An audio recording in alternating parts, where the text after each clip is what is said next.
Yung mga idol, kumusta?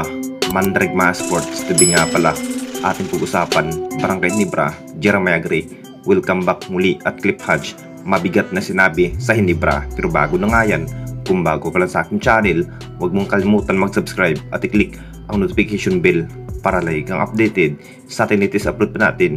Pero ating talakayin, una nating pag-usapan, so matapos nakuha nga ng Barangay Ginebra ang comeback win sa Game 4, hindi pa rin nakapaniwala ang lahat na ganun nga ang ipinikitang magandang performance ng ating Barangay Ginebra sa Game 4. Iyak pa rin ang inabot ng Meralco sa Game 4 mga idol, dahil mas aggressive pa rin ang player ng ating Barangay Ginebra sa outside shooting.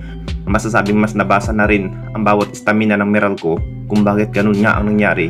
Tambak nga ang inabot ng kupunan ng Meralco sa dulo mga idol, at hindi na nga nakahabol pa sa dulo.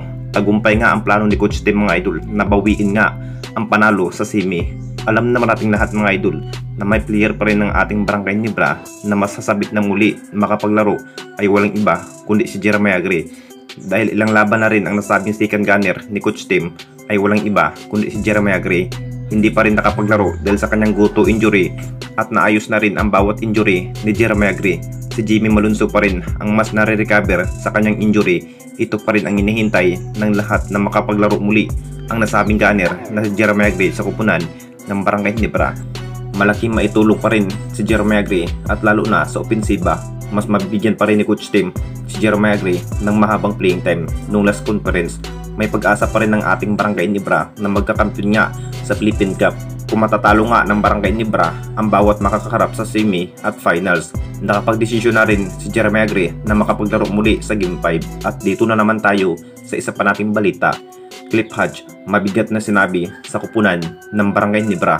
Alam naman nating lahat mga idol, sa pinagagawa nga ng player ng Meralco ay walang iba kundi si Clip Hodge.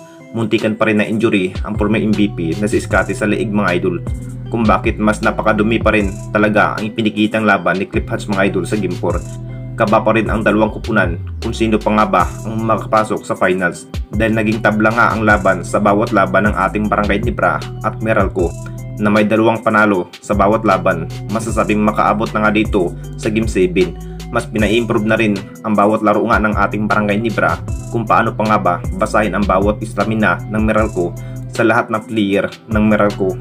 Masasabing si Chris Newsome nga talaga ang bumubuhat pagdating sa opensa. Ejected nga si Clip Hodge sa laban kung bakit hindi na rin nakahabol ang Meralco sa kupunan ng Barangay Ginebra. At may mabigat na sinabi nga pa rin si Clip Hodge mga idol na tatalunin na nga daw ang kupunan ng Barangay Ginebra sa Game 5 at hindi na nga daw pagbigyan ng Meralco. Marami pa rin ang nagsasabi na parang luto nga ang laban sa Game 4 kung bakit nagpatalo nga ang kupunan ng Meralco, at hindi pa natin alam mga idol kung anong katotohanan sa naging laban sa Game 4. Anong masasabi ninyo mga idol tungkol sa ating video?